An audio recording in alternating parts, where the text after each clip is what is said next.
Guys, magluluto si Ate Lons guys ng sinigang na isda.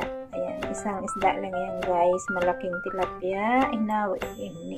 Hiniwa ako ng 3 piraso. So ayan lang. At ito yung ating pangkalasa guys, bawang, sibuyas, kamatis, may sili. Nilagyan ko ng konting luya. At ito yung pangkaasim natin. Ito yung gulay na ilalagay ko guys. Ito yung anong tawag nito guys, yung radish, yung white radish, at okra, may sitaw, at meron ako ditong kangkong guys. Lahat yan ay nahugasan ko.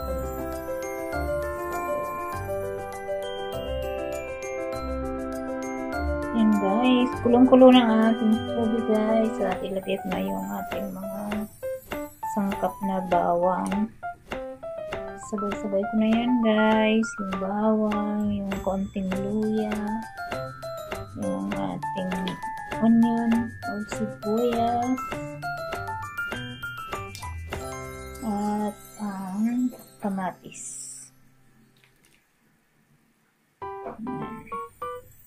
Magsisinigang tayo guys ng isda, tilapia. Kasi nung nakaraan guys, bumili si asawa ng napakaraming tilapia na malalaki. Kaya ayan. So, yung ating sili mamaya na lang natin ilagay. Hayaan natin siyang kumulo muna dyan.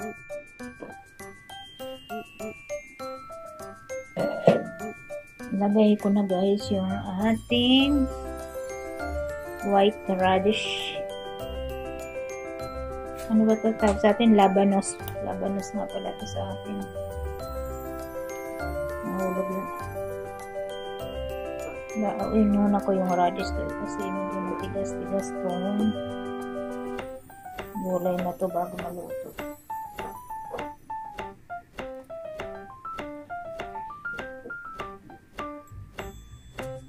Yan. Yan. Lagay ko na rin yung isda guys.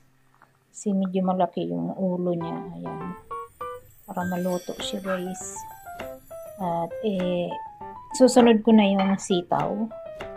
Para naman hindi malamog yung isda bago maluto lahat. Ayan. Ilagay ko na rin yung sitaw para saan yung kulo niya. Para maluto yung ating isda at sitaw. Then, mamaya na yung okra. Madali lang yung okra. Masarap yun kapag medyo hot-hot lang. Madali lang natin itong sitaw. Tapos mamaya na yung okra at kangkong.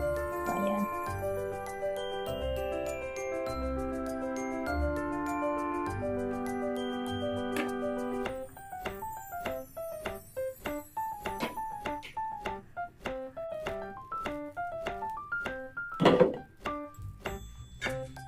Lagay ko na guys yung aking pangpaasim. Meron ako ditong mamasitas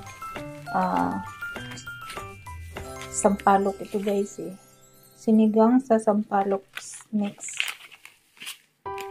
Lagay na natin yan para mag-absorb na yung lasa niya guys sa ating sinigang na isda.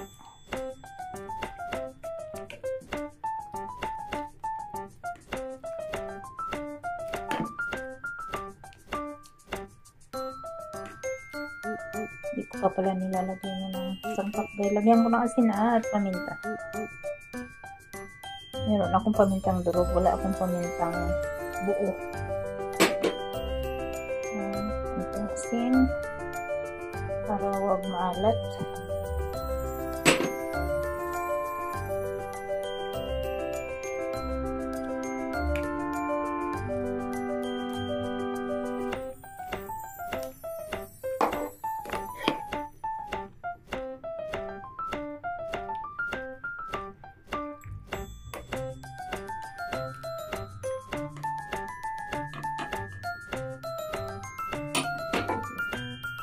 Ayan, dinagdagan ko pa yung pampaasim para mas masarap.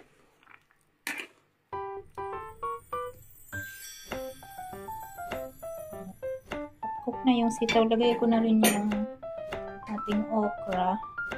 Ayan.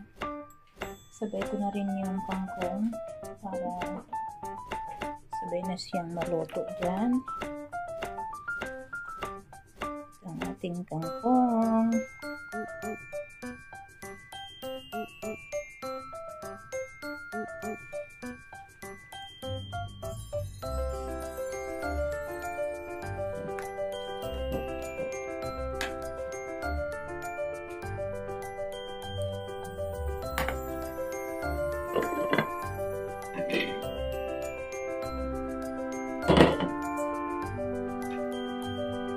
Ayan, humupa na yung ating gulay guys. Akala ko kunti lang yung sabaw, masabaw pala.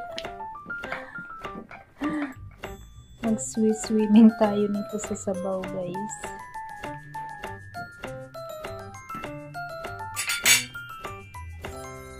Lagay ko yung ating green chili. Ayan guys. Isang kuluan na lang yan guys. Ready to serve na. Pwede nang kumain. Meron na tayong sinigang na isda. Yung isda lang sa ilalim guys. Ayan yung ulo ng isda. Ayaw kong haluin kasi baka maduro guys. Yung isda ay nasa ilalim.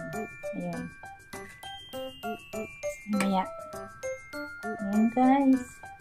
Luto na. Patayin ko na yung apoy niya at mamaya ay kakain na. Maraming salamat sa lahat ng nanonood. Sa lahat ng nagsusuporta kay Ate Lons channel. Thank you so much sa lahat ng nag-share ng blessing. Sa mga nanonood, lalong-lalo na ang hindi nag-skip ng ads. Maraming salamat. Ayan, salamat sa inyong panonood sa mga simpleng luto ni Ate Lons. Panay mga gulay-gulay guys kasi tumatanda na tayo guys. Ayan, thank you so much. See you next time. God bless everyone. Bye. So, ayan na guys. Kakain na tayo guys. Ayan ang ating sinigang na isda.